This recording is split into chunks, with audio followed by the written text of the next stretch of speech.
nandito ako sa Jollibee, nag-aantay ng order si daddy ng ano, ng pang lunch. Inabutan kami ng lunch sa East Avenue, kasi nasa East Avenue kami, kasi ngayon yung schedule ko for Malasakit, kasi nilakad ko sa Malasakit yung sa CT scan ko, kasi yung CT scan ko aabot almost ng mga 13,000. So wala pa yung gamot ko, CT scan pa lang yun. So kailangan talagang ilakad sa Malasakit, kasi ang laki nung halaga ng CT scan. So sayang talaga, diba? Syempre hindi naman tayo mayaman, mahirap lang tayo. So kailangan ko magpa CT scan para dito. Yan.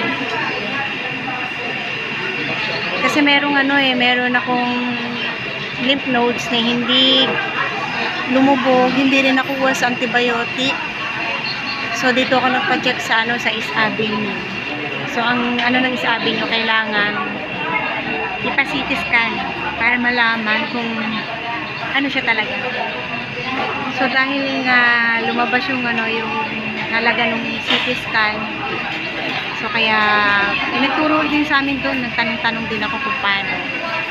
So nag-online ako sa Malasakit, tapos after 3 days punta ka na sa East Avenue for for checking ng requirements mo.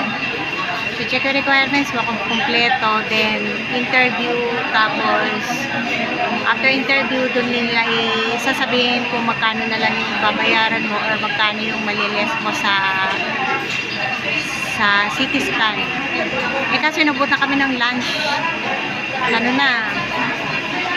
kaya kain muna kami, kasi yung mag-i-interview daw, kakain muna, kaya bagsak namin dito sa Jollibee, kasi no choice, wala ka naman iba kakainan dito sa East Avenue.